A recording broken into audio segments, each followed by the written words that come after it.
So, good afternoon, dear students. Today we start another topic. Actually हम continue कर रहे हैं बीएससी पार्ट सेकंड में transition elements. Fine. I'm giving my introduction first of all. Myself Dr. Ashish Garg, Associate Professor in Chemistry, State R.M. Bhuiya, Government College, Ramgarh, Shekhawati, District Sikar, Rajasthan. So we are continuing our color and spectral behavior of transition metals. मैंने इसके पहले 7th A part upload किया था और ये उसी का continuation में प्रोसेस है. मैंने 7th A पार्ट के नीचे लिखा था example in next audio visual. तो ये उसी का पार्ट है. आपको अपना प्रेजेंटेशन एग्जामिनेशन में जब देना है तो उसमें दोनों पार्ट ऐड करने हैं. And I think this is the complete explanation of colour and spectral properties of transition elements. So here what we see देखते हैं हम क्या है यहाँ पर. This is hexaaqua titanium, right. यहाँ पर हम टाइटेनियम का वाटर लिगेंड के साथ H2O के साथ कॉम्प्लेक्स है, तो उसकी कलर प्रॉपर्टीज को एज ए एग्जांपल हम एक्सप्लेन करते हैं. So what's going on here?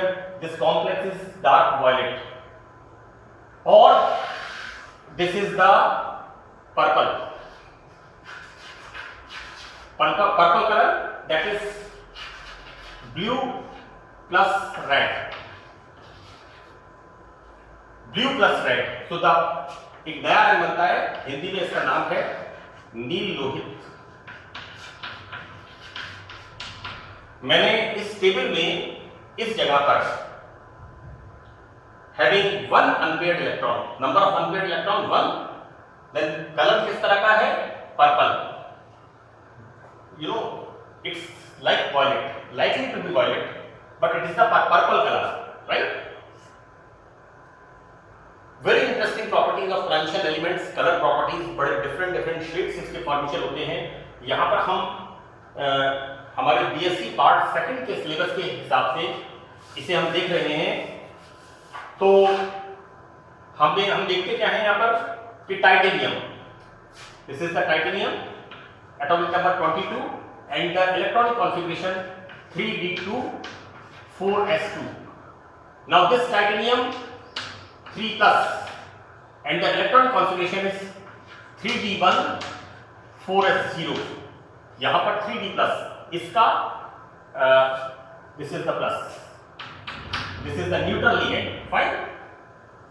यहाँ H2O के 6 मॉलिक्यूल टाइटेनियम 3+ के साथ बंध बना रहे हैं. Obviously we seen in this here. तो यहाँ पर कॉम्प्लेक्स की ज्योमेट्री कैसी होती है, ऑक्टाहेड्रल, राइट. हम किस तरह से इसको ऑक्टाहेड्रल ज्योमेट्री बताते हैं, ये ज्योमेट्री के बारे में आपने बीएससी पार्ट फर्स्ट में पढ़ा है. Coordination number 4, coordination number 6 and coordination number 8 in ionic compounds. यहां पर इस तरह का, इस तरह से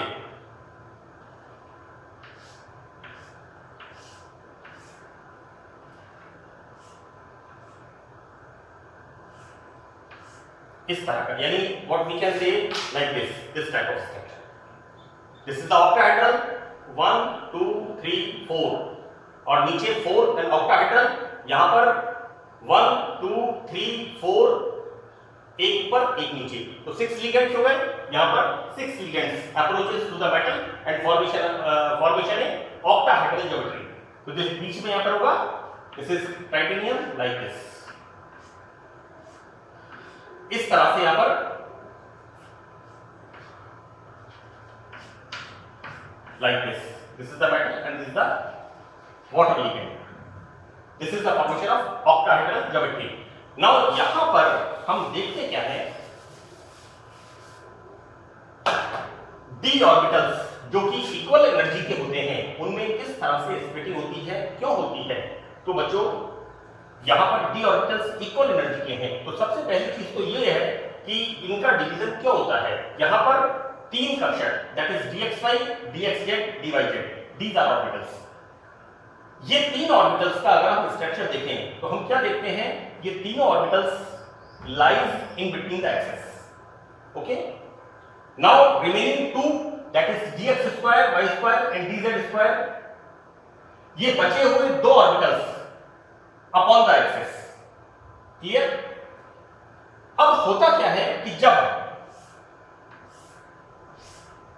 मेटल को कोई लिगेंड अप्रोच करते हैं तो वो एक्सिस पर अप्रोच करते हैं, this is x, this is y and this is z। इस तरह से लिगेंड्स मेटल को, यहां पर ये लिगेंड्स मेटल को अप्रोच करते हैं। मैं आपको यहां पर ये बता रहा हूं कि ये जो इक्वल एनर्जी के d ऑर्बिटल्स होते हैं इनके अंदर स्प्लिटिंग क्यों हुई, तो हम इनका स्ट्रक्चर जब देखते हैं तो व्हाट वी सीन कि three orbitals dxy, dxz and dxy, dxz, dyz, these three orbitals lie in between the axis, while both the two orbitals, that is dx square, y square and dz square lies upon the axis। तो जब यहां पर ligand metal को approach करता है तो maximum interaction, that is attraction as well as repulsion, यहां पर जो ऑर्बिटल्स एक्सिस के ऊपर होते हैं उनको फेस करना पड़ता है, और ये ऑर्बिटल्स चूंकि बीच में होते हैं इसलिए ये लोअर एनर्जी के हो जाते हैं और ये ऑर्बिटल्स हायर एनर्जी के हो जाते हैं। तो क्रिस्टल फील्ड थ्योरी में इस बात को बहुत डिटेल में समझाया हुआ है कि किस तरह से डी ऑर्बिटल्स जो 5 तरह के होते हैं उनके अंदर स्प्लिटिंग होती है जब कोई लिगेंड किसी मेटल आयन को अप्रोच करता है। एक बात और बतानी है यहां पर कि बहुत इंपॉर्टेंट पैरामीटर है कि मैंने आपको कहा कि एक कलर की लाइट को एब्जॉर्ब करके, कहने का मतलब है कि उस पर्टिकुलर कलर की वेवलेंथ को एब्जॉर्ब करके ये इलेक्ट्रॉन लोअर एनर्जी के T2g ऑर्बिटल्स में से Eg ऑर्बिटल में चला जाता है, राइट? ये Eg ऑर्बिटल यहां पर ये चला गया। So in the absence of light what we seen T2g 1 while Eg 0, but in the presence of light क्या हो रहा है, T2g 0, because this electron present in the T2g orbital shifted into Eg orbitals, right? So Eg1, so this is in the presence of light। एक जो important feature है यहां पर जो हम देख रहे हैं वो क्या है कि इलेक्ट्रॉन मैंने लिखा हुआ है in the presence of light. Look here, this electron goes into dz square orbitals, right? तो मैं आपको वापस एक बात बता दूं कि जैसा मैंने आपको अभी बताया था कि किस तरह से 6 लिगेंड्स ऑक्टाहेड्रल स्ट्रक्चर बनाते हैं और ये 6 लिगेंड जब मेटल को अप्रोच करते हैं तो यहां पर इक्वल एनर्जी के ऑर्बिटल्स में स्प्लिटिंग होती है। और बच्चों यहां पर भी ये जो ऑर्बिटल्स होते हैं that is dx square, y square and dz square, ये ऑर्बिटल्स भी, क्योंकि यहां पर क्या होता है x y और z, तो this is the dx square y square and this is the z square orbital. यहां पर वापस स्प्लिटिंग होती है, राइट? क्यों होती है स्प्लिटिंग? क्योंकि यहां पर इसमें 1 2 3 एंड 4 इसके अंदर इंटरेक्शन ज्यादा होता है, जबकि यहां पर ये एक एक्सिस के ऊपर है। तो वापस क्रिस्टल फील्ड थ्योरी ने एक्सप्लेन किया हुआ है कि किस तरह से जो Eg ऑर्बिटल्स होते हैं ये वापस स्प्लिट करते हैं। ये फर्दर डिटेल की बात है, हो सकता है आपने कुछ AIEEE के सिलेबस में या PMT, CPMT या व्हाटएवर इट इज एग्जामिनेशंस के अंदर आपने डिटेल में पढ़ा हो, लेकिन मैं यहां पर ये समझाना चाह रहा हूं कि किस तरह से जो Eg ऑर्बिटल्स हैं इन Eg ऑर्बिटल्स के अंदर भी स्प्लिटिंग होती है। क्योंकि बच्चों के मन में सवाल रहेगा कि ये इलेक्ट्रॉन इसमें क्यों नहीं गया, इसमें क्यों गया? क्योंकि ये ऑर्बिटल्स भी वापस डिवाइड होते हैं। ये जो है ये मैं किस परिप्रेक्ष्य में बता रहा हूं, इसके सेंस में बता रहा हूं कि किस तरह से यहां पर dx² y² and this is the dz², right. ये जो Eg ऑर्बिटल हैं ये वापस स्प्लिट होते हैं और यहां पर dz² लोअर एनर्जी के होते हैं, बिकॉज यहां पर इनको interaction hindrance whatever it is जो मेटल लिगेंड में होता है वो 2 डायरेक्शन से फेस करना होता है, जबकि यहां पर 4 डायरेक्शन से फेस करना होता है, सो दैट इनकी एनर्जी बढ़ जाती है। इसलिए मैंने लिखा है कि T2G का इलेक्ट्रॉन dz² ऑर्बिटल में जाता है। नाउ अब हम आते हैं, ये तो बात हुई हमारी क्रिस्टल फील्ड थ्योरी की, ठीक है, and you know difference between this Eg and T2G orbital that is 10 dq। तो ये तो डिटेल की बात है जो आप बीएससी पार्ट 3 में या बेसिक क्लासेस में पढ़ेंगे। अभी तो हम अपने कलर प्रॉपर्टीज को हमें अंडरस्टैंड करते हैं कि किस तरह से हम कलर प्रॉपर्टीज को समझेंगे। अब बच्चों इसमें धातु आयन में इलेक्ट्रॉन्स लो एनर्जी के T2G कक्षकों में स्थान ग्रहण करते हैं। ऑब्वियसली यहां पर 1 इलेक्ट्रॉन, ये किसका है, टाइटेनियम 3+। टाइटेनियम 3+ केस में 1 electron, it goes here, obviously lower energy का होगा। अब जब इसके ऊपर विजिबल रीजन से लाइट गिरती है तो T2G का एक इलेक्ट्रॉन दिस लाइट को एब्जॉर्ब करके, यहां पर मैं फिर आपको बता रहा हूं ये एब्जॉर्प्शन है एक पर्टिकुलर लैम्डा का एब्जॉर्प्शन, एक पर्टिकुलर लाइट का एब्जॉर्प्शन। एब्जॉर्प्शन से मतलब है इस लैम्डा को ये रिसीव करके ये इलेक्ट्रॉन यहां चला जाता है, सो दैट Eg कक्षकों में चला जाता है। और मैंने जैसे आपको बताया कि जो एक लाइट एब्जॉर्ब करने के बाद विजिबल लाइट क्या है, 7 कलर्स का मिक्सचर है, तो यहां पर जब 6 कलर की लाइट रिफ्लेक्ट होती है तो वो होता है इसका complementary colour, this is the पूरक रंग होता है। अतः स्पष्ट रूप से किसी संक्रमण धातु आयन का रंग T2G व Eg कक्षकों के मध्य ऊर्जा अंतर पर निर्भर करता है, यानी किस वेवलेंथ को ये एब्जॉर्ब करेगा इनकी स्प्लिटिंग के ऊपर, इनके एनर्जी डिफरेंस के ऊपर ये डिपेंड करता है। नाउ हम देखते क्या है कि दिस हेक्सा एक्वो टाइटेनियम 3 कॉम्प्लेक्स में dd ट्रांजिशन के कारण, दिस dd ट्रांजिशन के कारण इन the absence of light titanium 3+ का इलेक्ट्रॉन जाता है इसके अंदर, while in the presence of light it goes here, this is empty। यहां से ये कहां से एब्जॉर्ब कर रहा है, व्हाइट लाइट में से ग्रीन रेड रीजन में एब्जॉर्प्शन होता है एवं आयन का रंग वायलेट बैंगनी दिखाई देता है।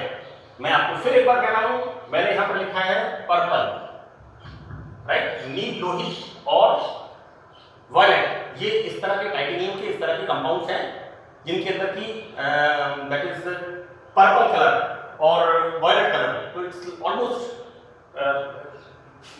ये शेड्स काफी आपस में रिजेंबल करते हैं।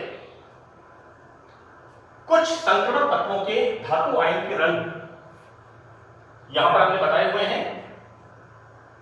ये जो टेबल है इट्स वेरी सिंपल बच्चों, मैंने ऑक्सीडेशन स्टेट पढ़ाई है। बिगिनिंग में मैंने ये कहा था कि जो संक्रमण तत्वों का इलेक्ट्रॉनिक कॉन्फ़िगरेशन है वो आप अच्छी तरह से याद पढ़ना, क्योंकि जब हम ऑक्सीडेशन स्टेट पढ़ते हैं या मेटेलिक रेडियाई के बारे में पढ़ते हैं, आयनिक रेडियाई के बारे में पढ़ते हैं, डेंसिटी के बारे में पढ़ते हैं, ऑक्सीडेशन स्टेट्स के बारे में, नंबर ऑफ प्रॉपर्टीज, जितनी भी प्रॉपर्टीज है they all connected with the electronic configuration. तो आपको इलेक्ट्रॉनिक कॉन्फ़िगरेशन के बारे में अच्छी तरह से पता होना चाहिए। यहां पर हम देखते हैं number of unpaired electrons, that is 0, this is scandium 3+, titanium 4+, this is Q+, and this is zinc 2+, right? Here electronic configuration 3d0 4s0, here electronic configuration 3d0 4s0, here electronic configuration 3d10 4s0. Here electron configuration 3p10 4s0, right? So the all colorless because these all unpaired electron 0, property is colorless. Now presence of one electron like this, हम देखते क्या है, ये जो iron है आप titanium, vanadium and copper, इनके electronic विन्यास में से जितने इनके ऊपर पॉजिटिव चार्ज हैं उतने इलेक्ट्रॉन्स निकाल करके आप इनका इलेक्ट्रॉन कॉन्फिगरेशन देखिए तो आपको लगेगा कि यहां पर टाइटेनियम 3+, वैनेडियम 4+ एंड Cu 2+, ये सब कैसे हैं, ब्लू कलर के हैं।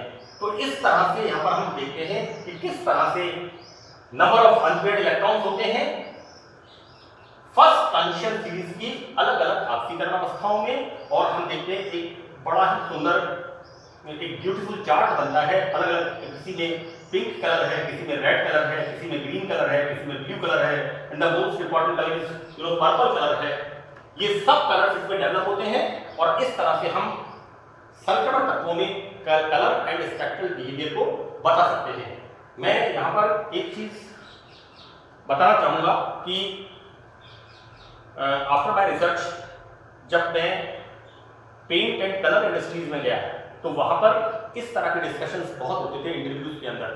तो आप ये जो टॉपिक्स हैं ये आपके फ्यूचर पॉइंट ऑफ व्यू से, आप कोई किसी साइंटिस्ट का इंटरव्यू देते हैं, आप किसी हायर स्टडीज में जाते हैं, तो ये बेसिक कंसेप्ट्स हैं ये आपको पता होने चाहिए। और मैंने कोशिश की है इस लेक्चर में और इसके पहले जितने भी लेक्चर्स हैं कि मैंने कंप्लीट मैटर ब्लैक बोर्ड पे लिख करके एक्सप्लेन करने की कोशिश की है जिससे आपका प्रेजेंटेशन एग्जामिनेशन में बहुत अच्छा हो सके। So that's all about the colour and spectral properties of first transition series of lanthanides.